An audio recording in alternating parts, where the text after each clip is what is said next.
Problem কি face হচ্ছে?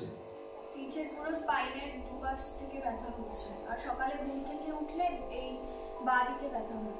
সেটা কি রেডিয়েটিং পেন হচ্ছে? হ্যাঁ, একটু সকালের দিকে শুরু হচ্ছে, কেমন চিনচিন করে ব্যথা হচ্ছে, আবার একটু বেলা হলে কমে যাচ্ছে। সেটা কি পায়ের দিকে আসছে না হাতের দিকে আসছে? পায়ের দিকে। পায়ের দিকে। আর নিকের এরিয়াতে কোনো সমস্যা? হ্যাঁ, ঘাড়ে মানে বেশিক্ষণ ঘাড় নিচু করে থাকলে ব্যথা। Mobile user? ওকে, ঠিক আছে, দেখছি। আস্তে আস্তে সামনে চলে আসুন।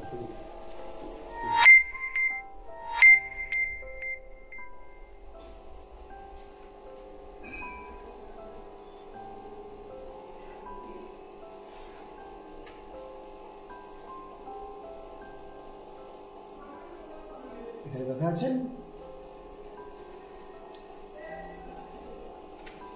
এখানে ব্যথা আছে? না, চাপলে ব্যথা। হ্যাঁ, আছে আছে না? অ্যাকচুয়ালি ওভার ইউজ হচ্ছে নেটটা ওভার ইউজ হই এই প্রবলেমটা হচ্ছে।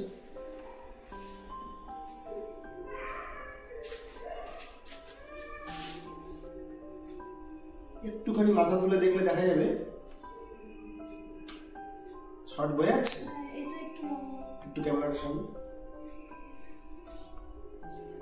তো এইগুলোই আমি আজকে অ্যাডজাস্ট করব। তো এগুলো যদি অ্যাডজাস্ট হয়ে যায় তখন মাসেলগুলো টোটাল ওদের ব্যালেন্সটা, বডি ব্যালেন্সটা ক্যারি করতে পারবে। ওকে, তো আমি সেশনটা স্টার্ট করছি।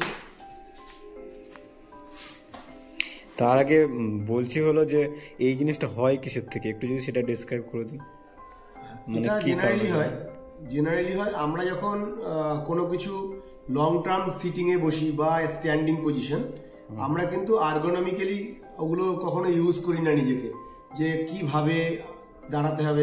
জেনারেলি আমরা যখন দাঁড়াই তখন মানে সিঙ্গেল লেগে দাঁড়াই, হ্যাঁ, দুটো লেগের মধ্যে সমানভাবে ডিস্ট্রিবিউশন হচ্ছে না, এনার্জিটা কনভার্ট হচ্ছে না।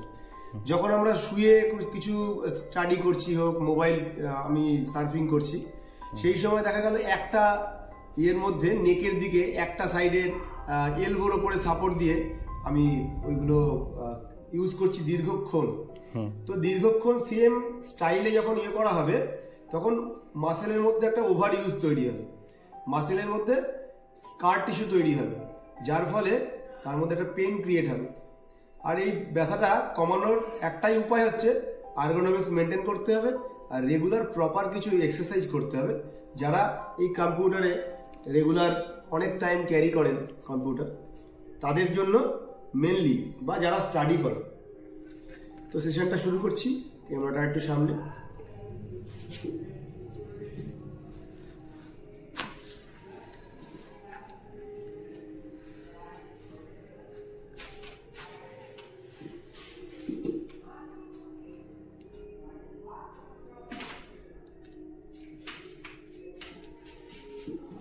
দুটো হ্যান্ড লক।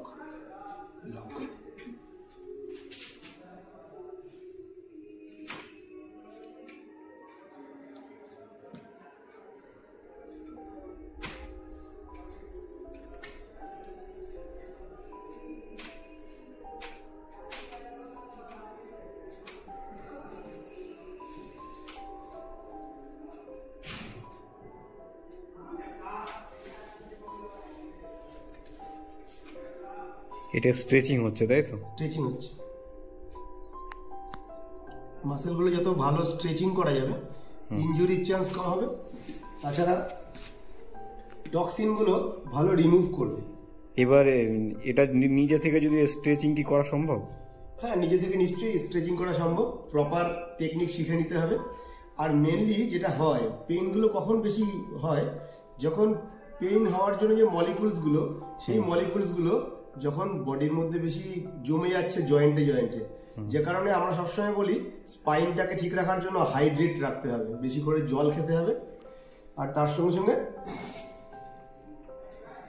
এক্সারসাইজের দিকে নজর দিতে হবে, প্লাস ফ্রিকোয়েন্ট মুভমেন্ট রাখতে হবে। সবসময় দীর্ঘক্ষণ সেম পোস্টারে মেনটেন করলে তখন এই ধরনের প্রবলেমগুলো হয়।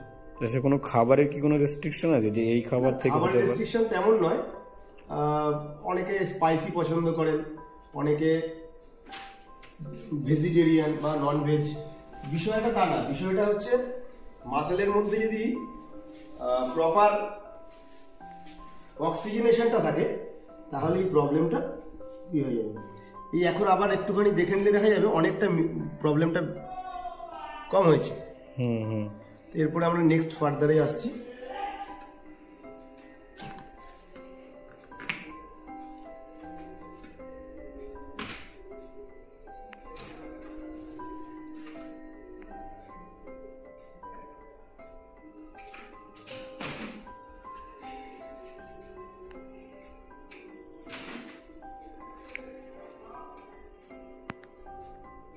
একটু সামনে কি ঠিকঠাক? হ্যাঁ, অনেকটাই।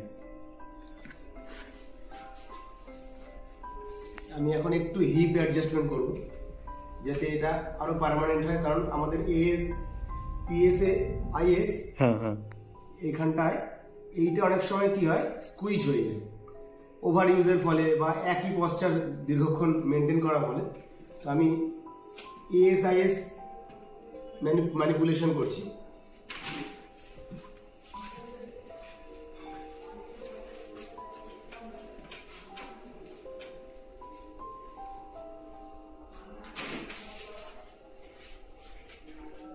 আর একবার রিচেক করে নি, এবার কিন্তু দেখা গেল ঠিক আছে, এবার একদম বরাবর দুটোই পাশাপাশি ঠিকঠাক। আমি এবারে নি জয়েন্ট ম্যানিপুলেশনে যাচ্ছি। প্রত্যেকটা জয়েন্টের মধ্যে যদি অক্সিজেনেশন ঠিক থাকে তাহলে আমাদের হরমোনাল ব্যালেন্সটা ভালো থাকে। আচ্ছা, এই ফিজিওথেরাপির মাধ্যমে কি ব্লাড সার্কুলেশন ঠিক করা সম্ভব? হ্যাঁ, সবটাই তো আমাদের যে কোনো টেকনিক তো ব্লাড সার্কুলেশনের উপরই আমরা ডিপেন্ড করে কাজ করি। এগুলি যতদূর শোনা মানে জানা আছে যে ব্লাড সার্কুলেশন ঠিক হলে বডিতে কোনো পেন হয় না, তাই তো? আমি ঠিক বললাম তো?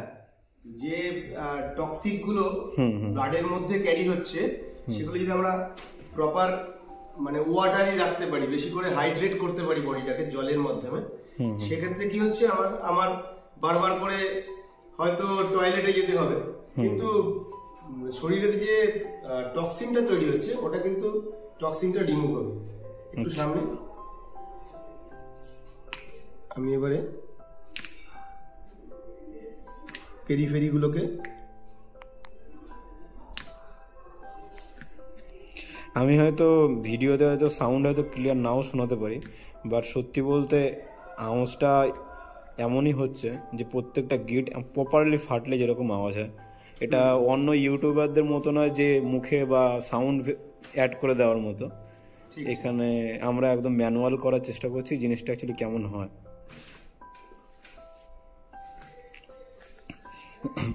আরও একবার ডাক্তারবাবুর কাছে জেনে নেবো যে এইগুলো অনেকে ইউটিউব দেখে বাড়িতে নিজে করার চেষ্টা করে, তো সেই ব্যাপারে আপনার সাজেশন কি আছে?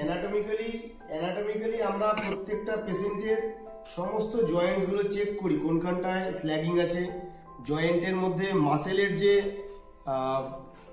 কোথাও মাসেল দেখা গেল স্কুইজ হয়ে আছে, তো আমরা ওগুলো চেক করে নিই বা আমরা এক্সরে দেখে নিই তার মাসেলের মধ্যে কোনো রকম কোনো জায়গাতে জয়েন্ট দেখা গেল বেশি পরিমাণে অস্টিওআর্থ্রাইটিস হয়ে গেছে বা জয়েন্টের মধ্যে কোনো রকম লিগামেন্টের কোনো সমস্যা আছে, তো এমআরআই স্ক্যান হোক বা এক্সরে হোক আমরা কিন্তু ওগুলো থেকে আগে মানে অ্যাসেসমেন্ট করে নিই যে তাকে কিভাবে কি করতে পারবো। মানে প্রতিটা পেশেন্টের তার প্রত্যেকটা সেটআপই আলাদা।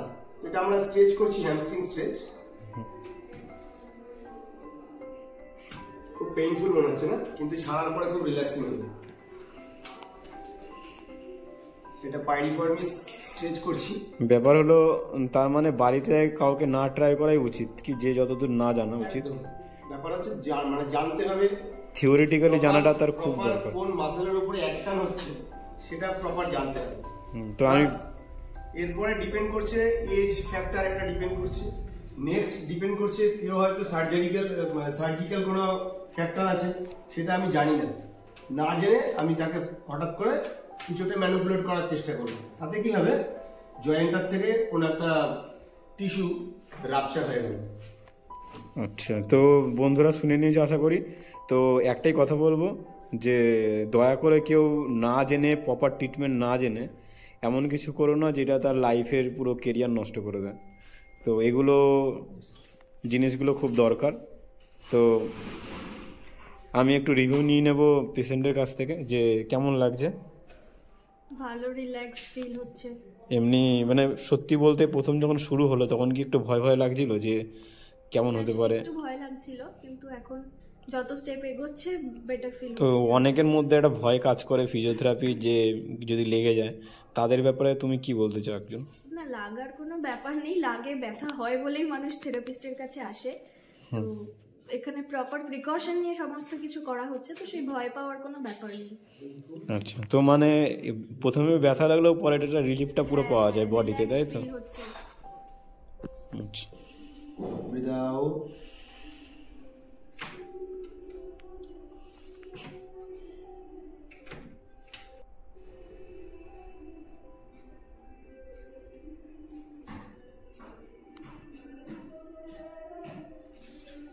মাথার পিছনে এরকম লক হবে, হ্যাঁ,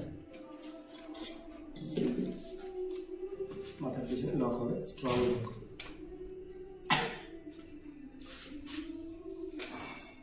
স্ট্রং লক মাথার সঙ্গে।